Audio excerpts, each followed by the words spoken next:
What happens when the people sworn to protect us, the police officers, the dispatchers, the detectives, stumble upon a truth so dark, so bizarre, it fundamentally changes them? These are not the headlines you read. These are the secrets they carry.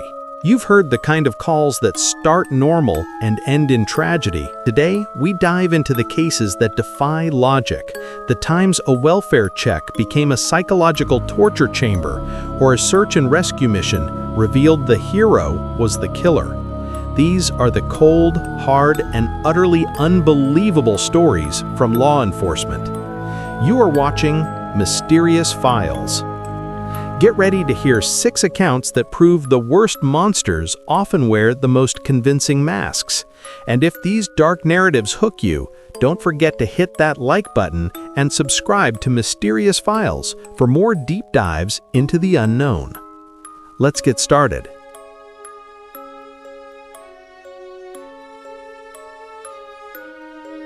It was 2 a.m., and the kind of quiet that sinks into the suburbs when everyone is supposed to be asleep.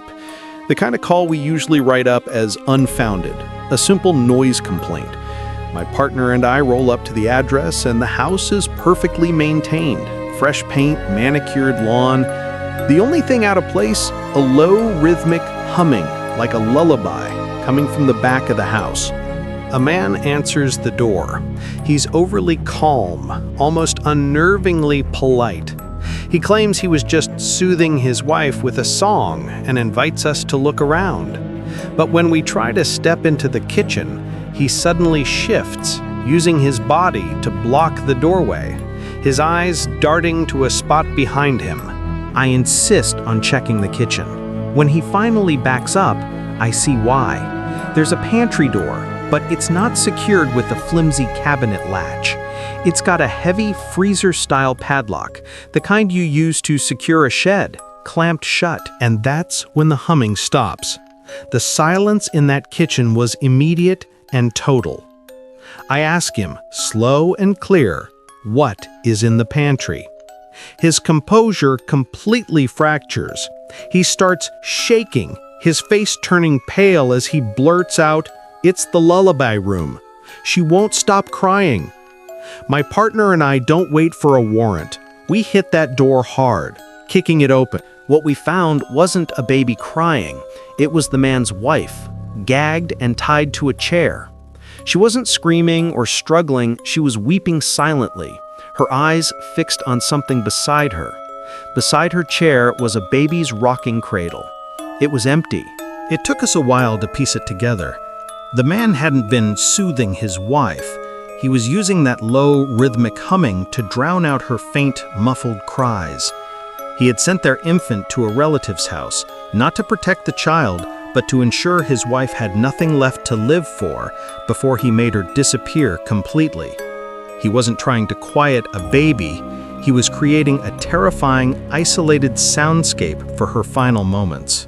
The sheer psychological cruelty of that single padlock and that chilling lullaby is something I'll never forget.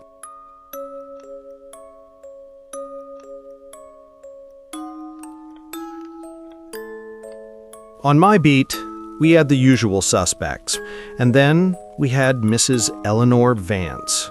She was a sweet, frail old lady, but she was a compulsive caller.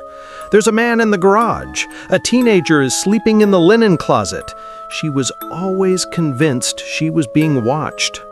After dozens of welfare checks, we were certain it was just age-related paranoia. This time, she called about a man in her attic. I pulled up, sighed, and went through the motions.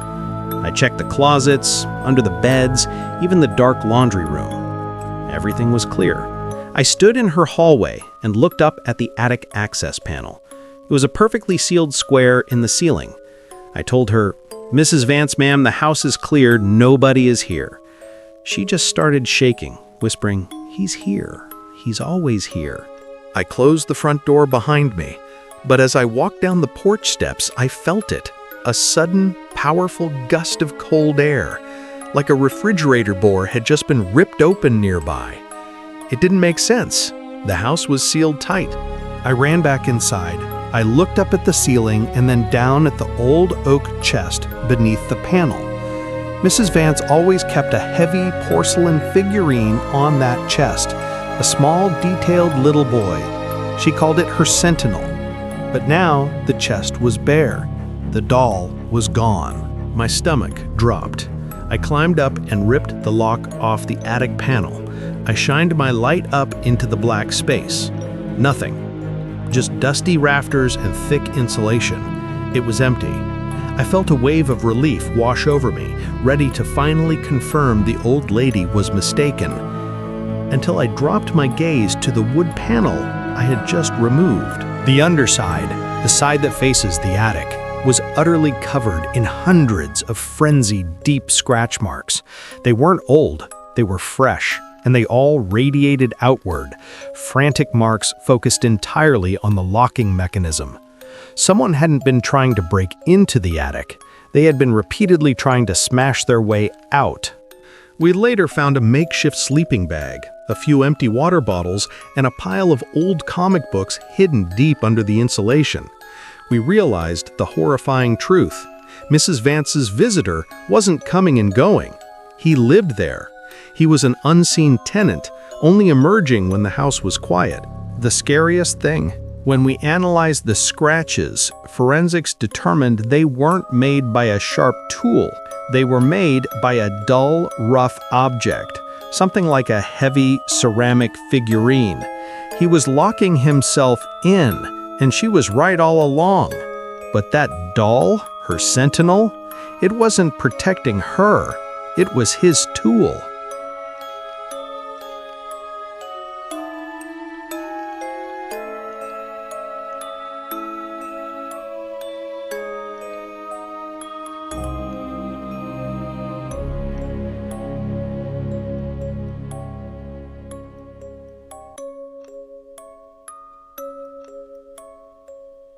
"15 years. That's how long the file sat there, collecting dust. The Holly Ridge murder. A young woman brutally killed, a solid motive, stolen inheritance, but zero physical evidence and no viable suspects. It was the case that kept us up at night, the one the victim's family, especially her older brother, never let us forget. Then, one Tuesday morning, an anonymous email hit the cold case unit. No message, just a pin drop location in an old city park, specifically marking a weathered oak bench near the fountain. We went out there, and beneath that exact bench, we found it, a small, hand-bound leather journal. Inside was the most detailed, chilling confession I've ever read. It was a complete first-person account of the murder, written with profound remorse, yet almost clinical detail. The victim's last words, the exact sequence of events, details that only the killer and the victim's corpse could have known. The writing was deep, analyzing the killer's own twisted motives. It was the smoking gun we'd waited a decade and a half for. We meticulously cross-referenced every single fact in that journal. It was all true. Then we reached the final page. It wasn't more text. It was an image.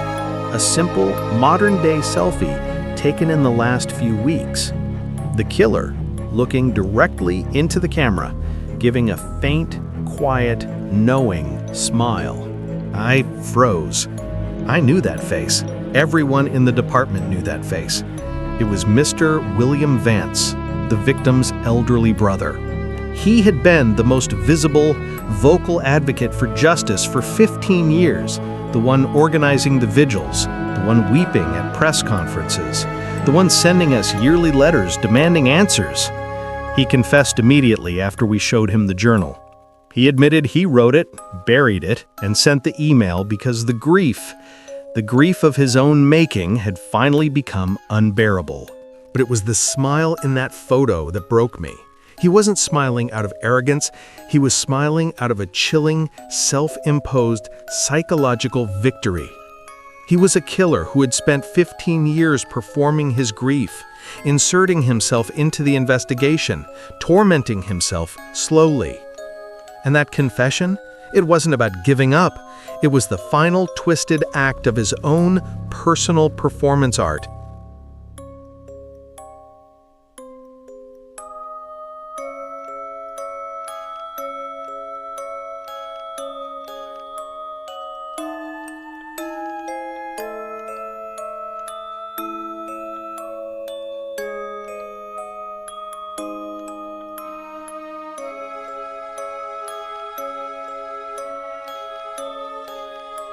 I spent 10 years in dispatch. 10 years of anonymous voices, static, and code words. You learn to filter out the noise, but you also learn to listen for the subtle sounds, the sounds of true, immediate danger. One night, a panicked woman calls in. She's whispering, saying her estranged husband is trying to get into her house. I hear the husband's rhythmic, heavy banging on the front door echoing clearly over the phone. I assure her help is on the way, tell her to hide, and keep her talking. Then, the banging stops, and the line goes dead silent. I don't hang up, that's protocol. I keep the line open, waiting for our patrol cars to confirm the scene. All I can hear now is a faint, rhythmic sound, a constant, soft ticking. Tick, tick, tick. I assume it's a clock in her house, still picked up by the active phone line. About a minute later, a new voice comes onto the line. It's calm, deep, not the husband's, but colder. And then he says my name, my actual full name. I hear you breathing, the voice says. I know where you are. My blood turned to ice.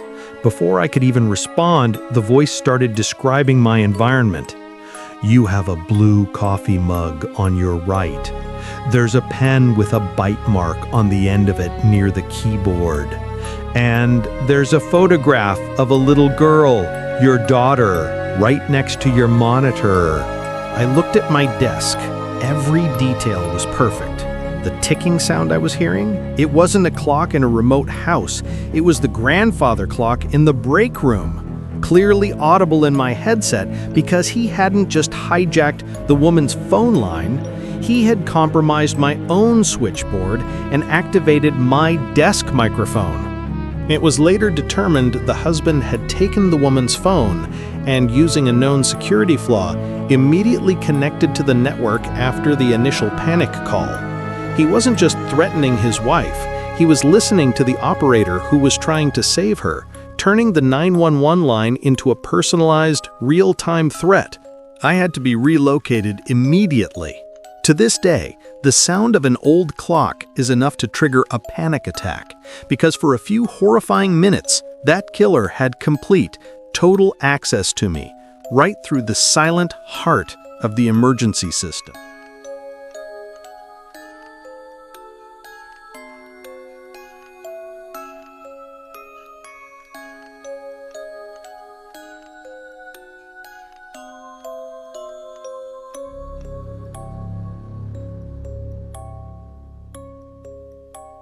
As an arson investigator, my job is to follow the smoke, to reverse engineer chaos.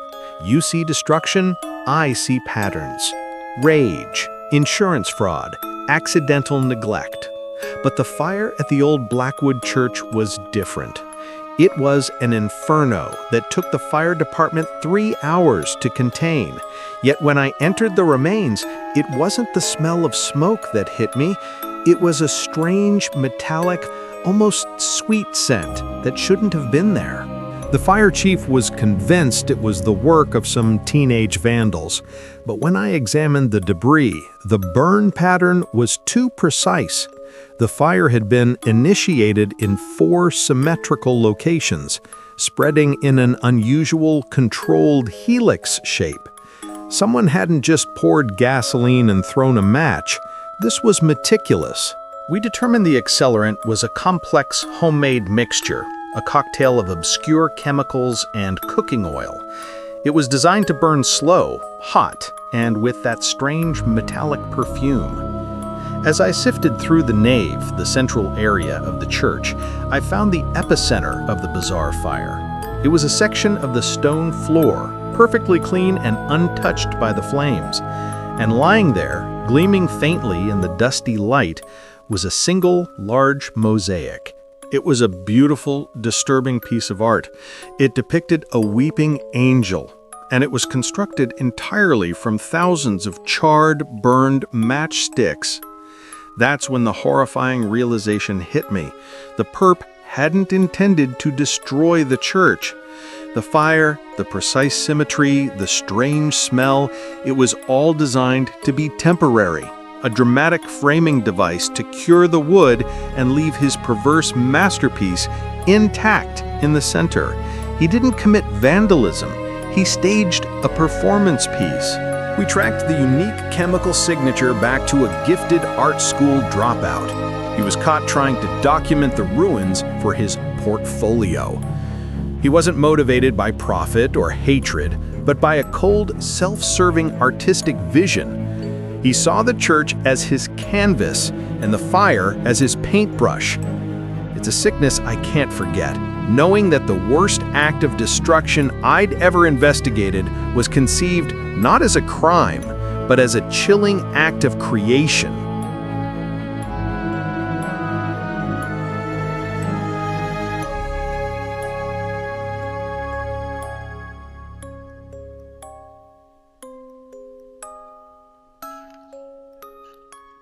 When a young man named Alex went missing in the Red Rock State Park, the search was massive. Dense woods, rough terrain, days turned into nights, and the family's hope was fading. I was the search and rescue coordinator, and the pressure was immense. On the third day, a local park ranger, an older man named Jerry, a volunteer known for his quiet expertise, called it in. He found the body. He was immediately hailed as a hero. He brought closure to a frantic family, and the media loved the story of the seasoned park veteran saving the day. But when I sat down to review Jerry's report, something didn't sit right. He didn't just give coordinates. He described the location with unsettling precision. The body is beneath the second, moss-covered boulder, approximately 4 feet past the old split-trunk oak at the head of the ravine. No one finds a body with that kind of poetic detail. I became obsessed with that detail. I went back over Jerry's entire volunteer history. Over the last decade, he had discovered 4 other missing people in that park. Every single find was in an impossibly remote, hyper-specific spot that our organized, multi-day searches had missed. We realized the horrifying truth. Jerry wasn't finding the bodies, he was placing them. We launched a discreet investigation. He was a serial predator who used his intimate, lifelong knowledge of the park to stalk and murder victims, then let the search drag on for days before finding them. The act of discovery was his final, sick ritual. It allowed him to insert himself into the police investigation, bask in the gratitude of the family, and perform the role of the quiet hero. The day he was arrested, I had to physically restrain a deputy who worked with him for years. I had to restrain myself. I remember shaking Jerry's hand that morning, thanking him for a job well done, offering him coffee. The sheer cold-blooded audacity of it. Committing the perfect crime, then volunteering to be the closure delivery service. It broke me. It made me realize that sometimes the monster isn't lurking in the shadows. He's the one holding the flashlight, guiding you to the truth he authored.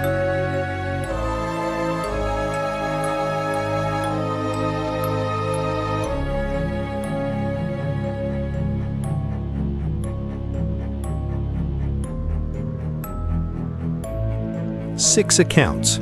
6 officers forever changed by a few moments of inexplicable terror. From the negotiator who heard a murder over the phone, to the dispatcher whose own desk became a target, these files are a chilling reminder of the toll this work takes. Which one of these stories, the Basement Lullaby, or maybe the Good Samaritan's Secret, sent the deepest shiver down your spine? Let me know in the comments below. Thank you for joining me on Mysterious Files. If you want more stories that delve into the darkness of the human condition, please like this video, share it with someone who loves a good true crime story, and subscribe to the channel and turn on the notification bell so you never miss a new file. Until next time, stay safe, and remember, the truth is often stranger and far more terrifying than fiction.